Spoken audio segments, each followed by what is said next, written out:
할렐루야. 153 저녁기도 오신 여러분들을 주님 이름으로 환영하고 축복합니다. 오늘도 귀하고 복된 이 저녁 시간 하나님께서 우리 가운데 신실하게 일하시는 귀한 은혜의 시간이 되기를 간절히 소망하겠습니다. 먼저 하나님의 말씀 보도록 합니다. 히브리서 13장 10절에서 13절 말씀까지 보겠습니다. 히브리서 13장 10절에서 13절입니다. 우리 같이 한 목소리로 다 함께 봉독하도록 하겠습니다. 시작. 우리에게 제단이 있는데 장막에서 섬기는 자들은 그 제단에서 먹을 권한이 없나니 이는 죄를 위한 짐승의 피는 대제사장이 가지고 성소에 들어가고 그 육체는 영문 밖에서 불사름이라. 그러므로 예수도 자기 피로써 백성을 거룩하게 하려고 성문 밖에서 고난을 받으셨느니라. 그런즉 우리도 그의 치욕을 짊어지고 영문 밖으로 그에게 나아가자. 아멘. 역사의 변혁은요, 중심이 아닌 주변부에서 시작되어져서 중심으로 한 걸음 한 걸음 옮겨가고 결국은 중심까지 역사의 번역에 동참하게 되는 일들을 많이 봅니다. 이것은 동서고금을 막론하고 역사의 변혁을 경험한 나라, 국가, 민족은 모두가 다 경험한 바인 거예요. 역사의 변혁이 여러분 왜 중심이 아닌 주변부에서 시작할까요? 주변부가 기존의 기득권, 질서가 없으며 창조적인 생각과 행동을 하기에는 훨씬 더 용이하기 때문이라는 거죠. 반면에 중심에는 이 기득권과 가치관, 기존의 질서 체계가 아주 촘촘하게 박혀져 있어요. 그러므로 그곳에서 창조적인 그런 사고와 행동을 하기란 쉽지가 않은 거죠.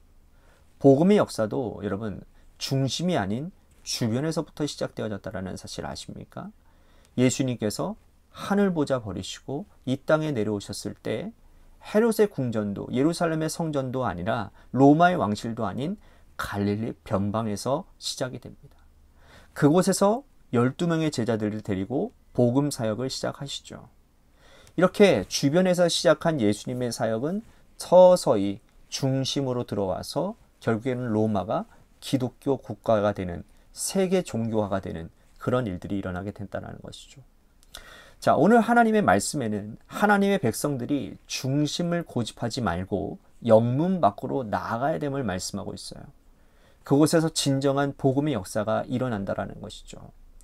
10절 말씀을 다시 한번 보도록 합니다. 우리에게 제단이 있는데 장막에서 섬기는 자들은 그 제단에서 먹을 권한이 없나니. 자, 우리에게 있는 제단은 뭡니까?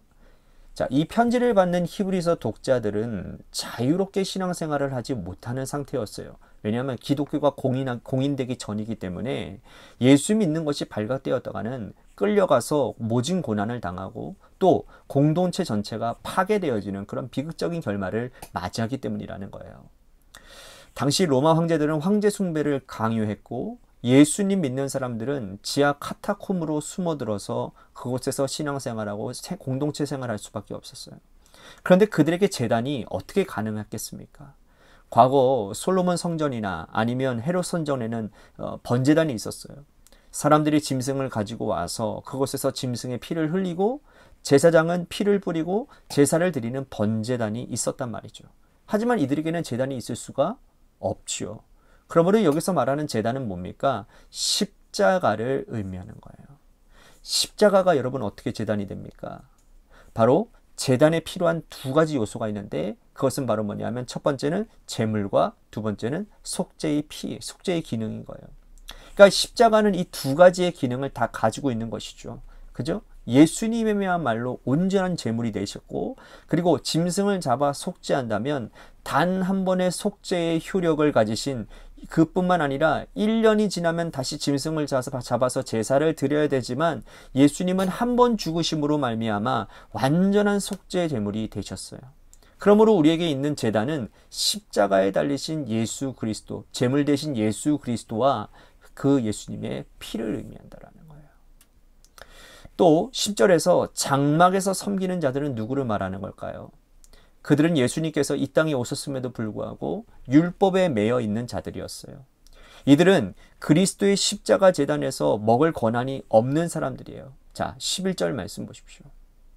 이는 죄를 위한 짐승의 피는 대제사장이 가지고 성소에 들어가고 그 육체는 영문 밖에서 불사릅니다. 자, 이 말씀은 과거의 율법 시대의 대속죄일을 의미하는 거죠.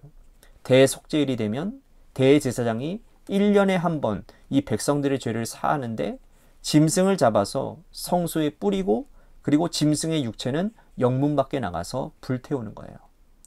예수님께서 십자가를 지고 돌아가신 곳은 예루살렘 성이 아닌 바깥 골고다 언덕이었음을 이 말씀이 비유적으로 설명하고 있는 겁니다.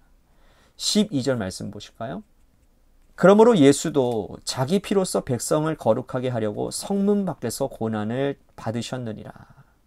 예수님은 성문 안이 아니고 성문 밖에서 고난을 받으셨다라는 거죠. 예수님께서 십자가를 지고 돌아가신 곳이 골고다 언덕이었고 예수님의 사역의 중심이 역사의 주변부임을 다시 설명하고 있는 부분이라는 거예요. 예수님은 하늘 보좌를 버리시고 이 땅에 오셨어요. 갈릴리가 예수님의 사역의 중심이 되었어요.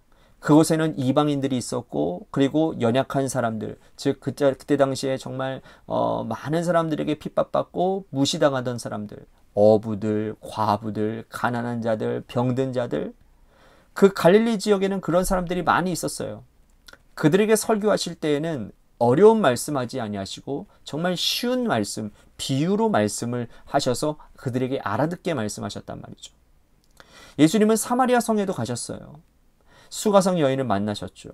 아무도 가지 않는 사마리아 성에 가서 하나님 나라 복음을, 그들의 진리의 말씀을 그들에게 전하셨어요. 예수님이 십자가 지기 위해서 예루살렘 성에 입성하신 후에도 예수님은 베다니를 찾아가시죠. 베다니 나병 환자 시몬의 집에 식사하시고 그들과 함께 사랑의 정을 나누셨어요.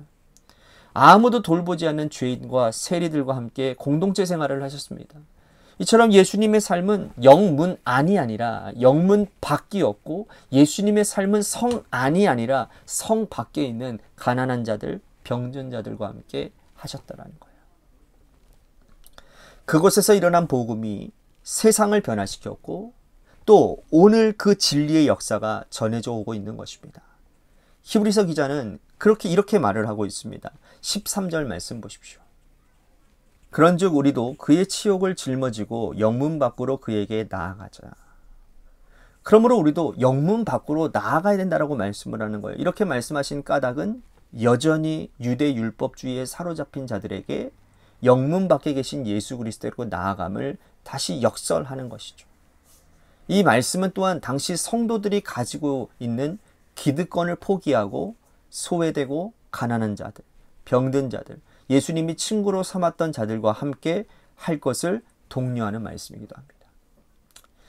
오늘 이 말씀이 우리들에게 무엇을 느끼게 하고 깨닫게 하는 것일까요? 사람들이 한 곳에 오래 머물다 보면 자기도 모르게 기득권이 생기고 그리고 그 기득권을 주장하면서 정말 그 기득권으로 인해서 많은 안 좋은 일들이 일어나게 된다는 거예요. 여러분, 한 교회에서 수십 년 목회하다 보면 기득권자가 될 수밖에 없고 또 한 교회에서 중직을 오래 하다 보면 기득권자가 될 가능성이 높은 거예요. 예수님은 하나님의 아들 독생자이셨지만 그 기득권을 포기하시고 이 땅에 내려오셔서 이 땅에서도 왕실에서 목회를 하지 아니하시고 가장 가난한 변방 지역의 주변부로 가셨다라는 거예요. 예수님은 영문 밖에서 고난을 당하시고 십자가를 달려 돌아가셨어요. 그러므로 히브리서 기자가 우리들에게 그의 치욕을 짊어지고 영문 밖으로 나아가자라고 말씀하는 거예요. 그래야 복음이 세상으로 전해질 수 있다라는 거예요. 여러분, 교회 안에만 갇혀 있으면 그것을 어찌 복음이라고 할 수 있습니까? 교회 안에도 차별이 있는데 어찌 이것을 복음이라고 말할 수 있냐라는 거예요. 누구나 예수 그리스도의 십자가로 함께 할 수 있을 때 그것이 진정한 복음이라고 부름받을 수 있지 않겠습니까? 오늘 이 말씀을 붙잡고 우리가 영문 밖으로 나아가는 주님과 함께 동행하는 여러분들의 삶이 다 되시기를 주님의 이름으로 간절히 축복하겠습니다. 오늘 말씀 생각하면서 우리 같이 기도했으면 좋겠습니다. 그리스도께서 영문 밖으로 나가신 것처럼 우리도 기득권을 주장하지 않도록 합니다. 또한 복음은 변혁시키는 것이니 부패하고 변질되어지는 것들을 버리고 더 변혁하는 그러한 나의 삶이 되겠습니다. 우리 같이 기도했으면 좋겠습니다. 또한 우리 교회를 위해서 간절히 기도합시다. 오늘 말씀처럼 우리 교회가 정말로 우리 교회가 참 여지까지 하나님께서 40년 동안 지켜주신 그 은혜에 우리가 너무나도 감사해야 됩니다. 근데 이 40년이라는 세월 가운데 우리들이 너무나도 안주해 있고, 또한 이 40년이라는 세월 가운데서 우리들이 어떻게 보면 어떤 기득권을 우리들이 가지고 있다라는 말, 내가 의식도 하지 못한 그런 기득권들이 우리 교회 안에 이렇게 자리 잡을 수 있다라는 것이죠. 다시 한번 우리 관악교회가 초심을 회복하고 겸손하여져서 하나님께서 정말 우리 교회를 크게 사용하실 수 있는 겸손함 가운데로 나아가는 교회가 되게 해달라고 우리 같이 기도했으면 좋겠어요. 또한 육신의 질병으로 고통당하시는 분들을 위해서 기도해 주시고, 마지막으로 여러분들의 삶의 자리와 여러분들의 자녀들을 위해서 기도하시다가 이 시간 돌아가시기를 바랍니다. 노래 끝날 때까지 우리 같이 합심하여 기도하도록 하겠습니다. 기도하시겠습니다.